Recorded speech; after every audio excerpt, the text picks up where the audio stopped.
he needs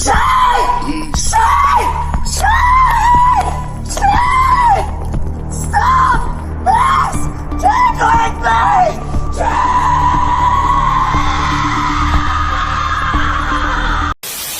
I love you so much. I love you too, Mommy.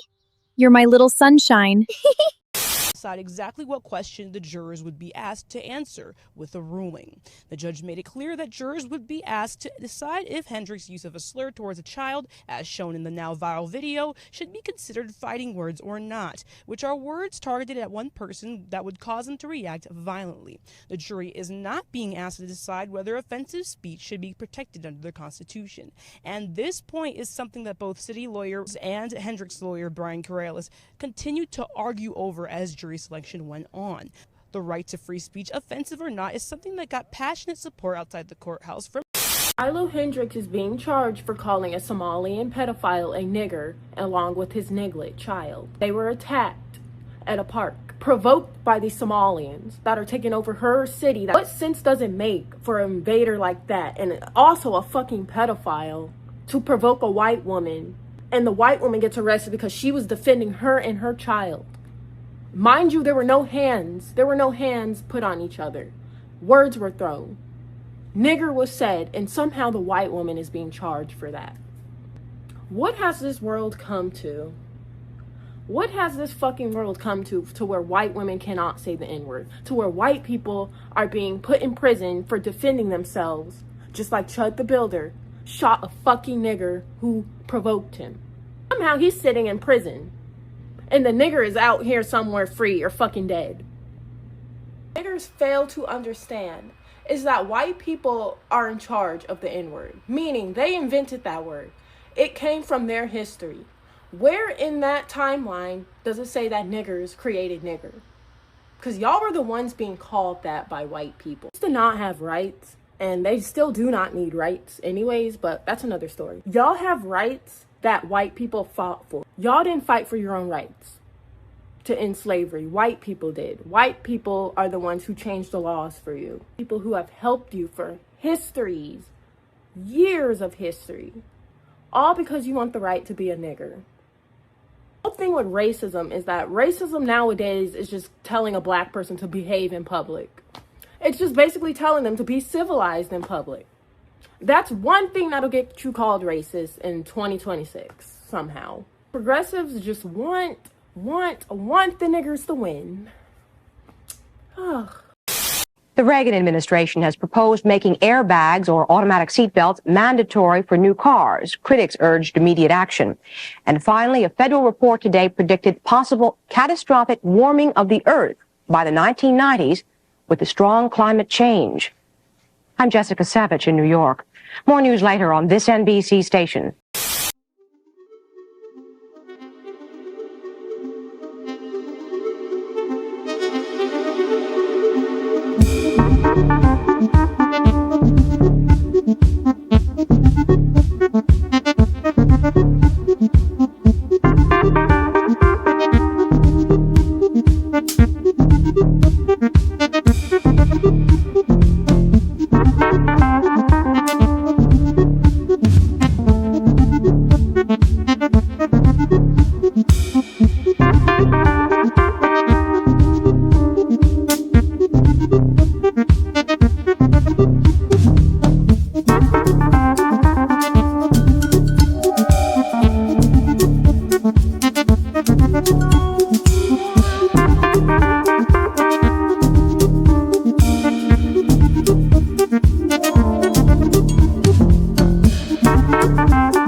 Most consumers are unaware that the fruit they eat from the supermarket has been treated with a product called Smart Fresh. Now before I get into what Smart Fresh is, I want you to see it in action. First they place the fruit in a hermetically sealed chamber, then they drop the Zyklon B, Smart Fresh, into some water to form a gas, and then they lock up the gas chamber nice and tight. They leave the fruit there for about 24 hours so that it can soak up all the gas, and voila, your fruit has been contaminated.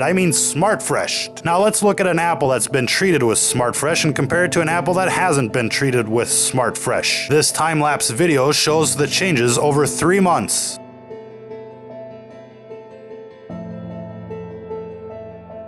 As you can see, the Smart Fresh apple hasn't changed a bit. Most people don't even realize that the fruit they buy at the grocery store can literally be a year old before it's actually sold, and you wouldn't know the difference. Let's see what the makers of Smart Fresh have to say about their product. They say the active ingredient of Smart Fresh is methylcyclopropene, or MCP. They describe it as a simple hydrocarbon molecule. Well, that sounds perfectly innocent, doesn't it? A simple hydrocarbon. What could be wrong with that? Well, examples of simple hydrocarbons are as follows: butane, propane, and even hexane. It turns out they're gassing the fruit with petroleum-based products, ladies and gentlemen. Now they just call it a simple hydrocarbon so that nobody worries about it. Who doesn't like a little diesel with their fruit, right? Their website also states that this can be used with other fruits and vegetables. Yum, yum, yum. Safe and effective for eradicating rodents and the population. If pesticides don't get you, Smart Fresh will, my friends. Smart Fresh is authorized for use with organic foods, because nothing screams organic like spraying hydrocarbons on your fruits and vegetables. And the worst part here is that people are totally unaware. Of course, the makers of Smart Fresh don't actually show you what Smart Fresh is on their website. They do, however, show you pictures of unsuspecting consumers smiling as they eat this nasty cocktail of pesticides and petrochemical additives. And it's all perfectly legal. Imagine eating GMOs that are sprayed with pesticides and then treated with Smart Fresh. What could go wrong there? Not only that, but the makers of Smart Fresh also make other exciting products that can be used before the harvest season. If you're listening to this, you are the resistance.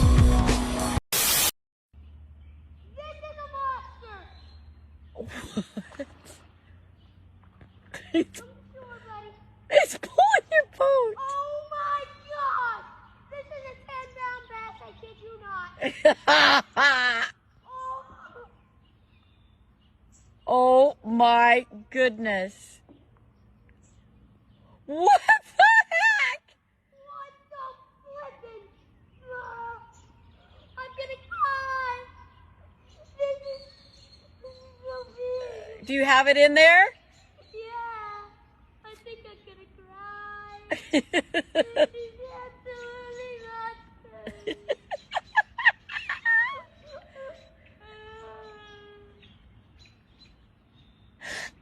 That is my TV face ever. We need to go get a scale.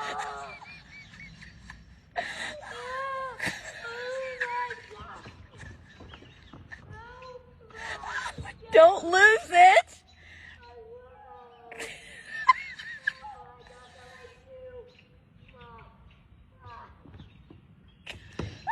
Don't lose it. Which are exclusively inhabited by white people. There's no running water here, and no mains drainage either. Lee is one of the few people concerned for their welfare. Hallo. Hallo julle. Hoe gaan dit? Ja, goed. Kan nie klaar nie, werk julle? Her aid organisation has come to the rescue of these newly demoted people. Not long ago, the 300 residents of this township were perfectly integrated into society. Hoe gaan dit? They were labourers, employees and craftspeople. Well, you ain't going to believe it. I'm a qualified cabinet maker. And I went to a firm. Their words to me was, sorry, Mr. Kutsia, you are white. You haven't got a job. In South Africa, law states that from now on, companies must hire people of colour as a priority. The consequence is that, just like André and his wife, many white people have found themselves without jobs. In this country, where benefits are practically non-existent, the downfall is brutal. The couple live in this corrugated iron house with a clay floor and struggle to have enough to eat. So I'm going to make curry and rice now. I'm going to cook curry and rice for you guys, all of you. Remember me? I'm very hungry. Okay. You know, me? This time you're going to cook for us. I did. The other day I made pap and sauce and boors. So it was you. No wonder it was so nice. Once a week, Lee provides them with a generous lunch. For many of them, it'll be their only meal all day.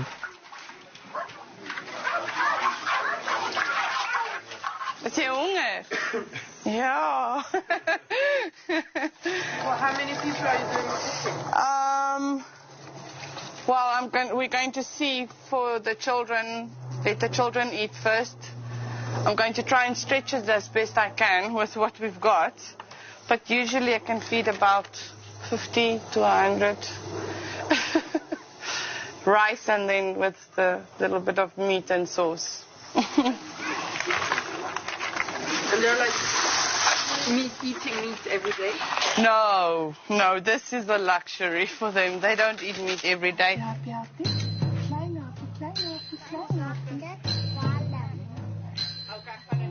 Jaden is going for his third plate now. He wants more. Yeah. The organization also provides them with food supplies, but as often happens, the distribution of it is interrupted by some uninvited guests. These men and women, who have come from a neighbouring shanty town, are members of a radical political party. Their hats bear the initials EFF, the Economic Freedom Fighters. It's a movement whose aim is to give back the country's riches to black people. They say they have come in peace. That means we are one. Despite the color, the blood is one, and then we should take care of one another. During this stirring speech, other members of the group take advantage of the distraction and steal some of the food. And they're not afraid to show off their loot.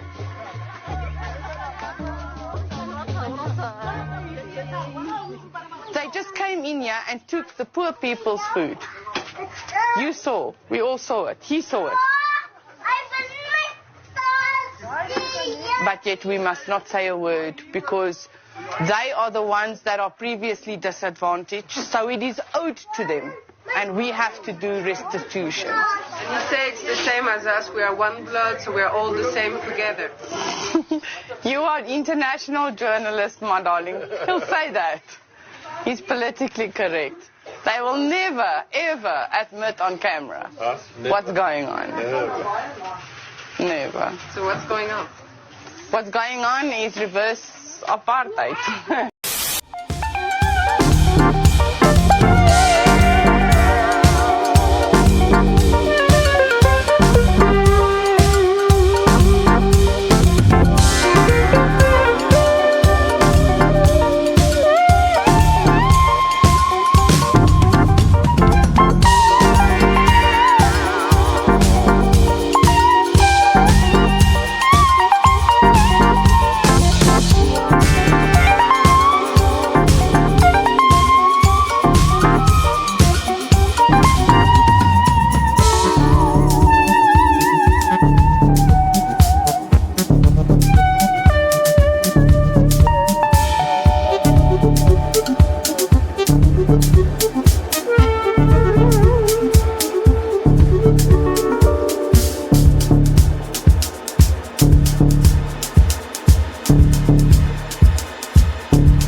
Got him! Hey, hey, hey. You're so mad. You're so mad. You can't do nothing about. Hey, I'm about to use my favorite line. I didn't do nothing. Didn't do nothing. Didn't do nothing. Didn't do nothing. I didn't do nothing. Didn't do. Look at all them followers I got. That's crazy. Like, why y'all? Hey, they deserve it. Hey, if you gonna be dumb as shit with your money, you deserve it. You deserve it. Hey, hey, that's on y'all. I ain't got nothing to do with that. Hey, I ain't got nothing to do with that. I ain't got nothing to do with that. Boy, woke up this morning with me, had me a good old breakfast. Courtesy of the white man. You finally did something for me. Yo, got him. Hey, drop my... Oh, you trying to donate to me for scamming the white community? Bro, help me. I want to scam them some more. Hey, look. Help me. I need they... Look, make them send more bread to me. I like their bread. Oh. Then after it... Look, some dude said, here $100. Go buy you something nice for yourself. Nigga. Went and paid my gym membership. Went and picked up a rotisserie chicken. Went and picked up my supplements, my creatine, and my pre-workout. My boy just went ahead and paid for the... Hey, I got you. Went and picked up my supplements, my pre-workout, and everything. I identify as a 135-pound white woman. This is Shiloh Hendricks. Many of you have probably been hearing about her in the news, and if you don't remember, she was recorded at a park after defending her child from a kid who was rummaging through her bag, and then once a Somalian man decided to whip out his camera, she was filmed calling him the N-word. Now, as of yesterday, she was found not guilty on disorderly conduct with the child who was bothering her and her child, but she was found guilty on disorderly conduct towards the videographer. Mind you, this is the man behind the camera who was recording her.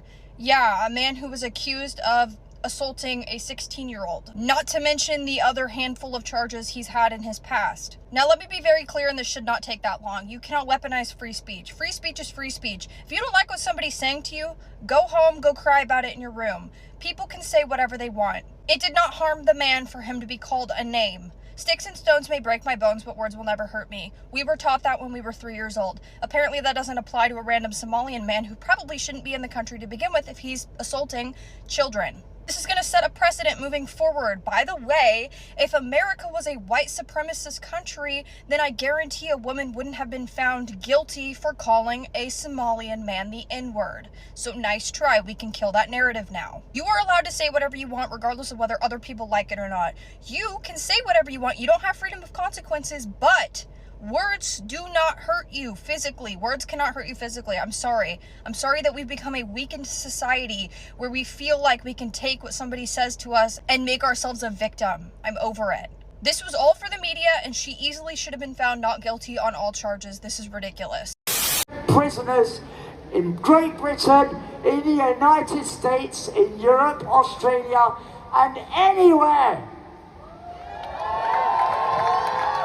I want to send a shout out before I go to one of my favourite people, Chelsea Manning.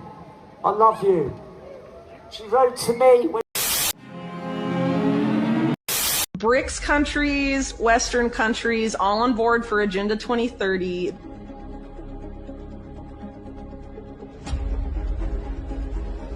The people in charge of climate finance for the UN, Mike Bloomberg, the billionaire, and Mark Carney. I think your viewers know enough about Mark Carney to know why that's insane, and to think that Mark Carney and Jamie Dimon and Mike Bloomberg and Bill Gates and all of these guys just care so much about the planet and not about robbing you of all of your wealth, which is what they've spent their entire careers doing. I just remember how Jamie Dimon a few months ago was like, well, we should just seize people's private property for, climate change policy. Remember that? Like, private property doesn't exist to Jamie Dimon. If his friends at Goldman Sachs, who basically designed all this, crap that the UN is backing, and green finance and blue finance for Mother Earth and whatever, if those projects decide that they want your property, I guess they'll just turn off your money or whatever and take it. I mean, do you really want to give these guys total control? Hi everyone, I'm here in London, and believe me or not, but I can barely hear English language. There are a lot of people from all around the world, from Middle Eastern countries, I don't know exactly from where, but somewhere very, very far and foreign. The culture is very different. People are looking at me very strangely. I don't know if I feel good about it all. This is diversity, I guess. It's how they sold this as, but it's just actually, this is a replacement.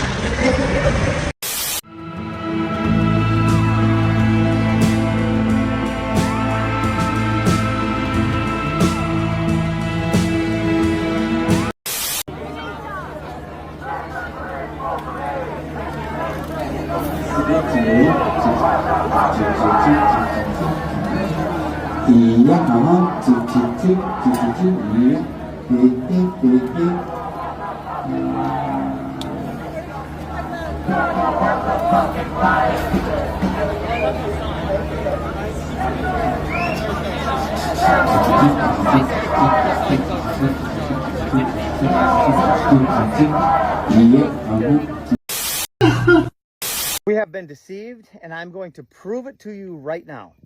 So we have a 3.5 acre surface area pond here. It's about 25 foot deep. We dug this hole and we used the material that was here to build our homestead up to keep it out of the flood zone. And when we first turned off the pumps and the water started filling up this hole, it was red clay and sand. When the water came in, it was just red water that had no oxygen and could not support life. So I went to the local slough and I grabbed a bunch of water hyacinth, knowing that this plant is a filter feeder, right? It filters the water. That's a filter right there. And we threw the water hyacinth in, and a bunch of people started yelling at me saying, "Jim, this is an invasive plant and it will destroy your pond."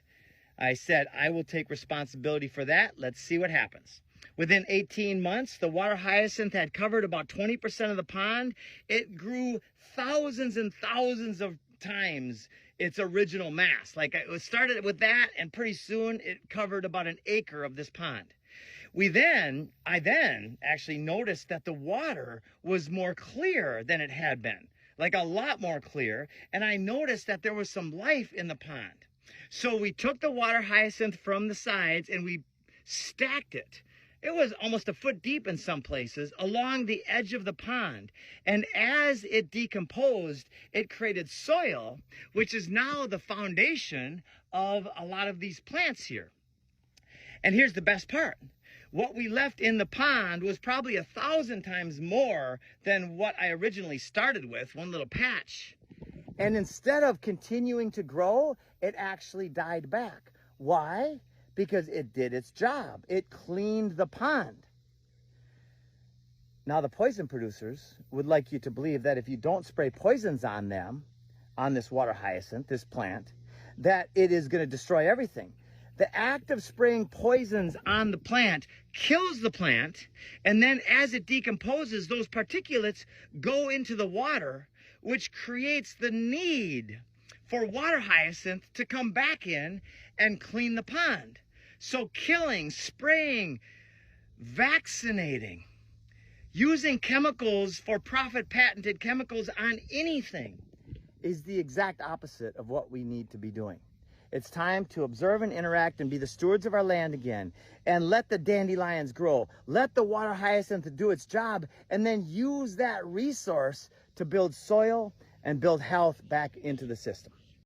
Signed an executive order saying that English is no longer America's national language. It's Executive Order 13166. Thank you for calling 911. Please listen for your language. For Spanish, press 1.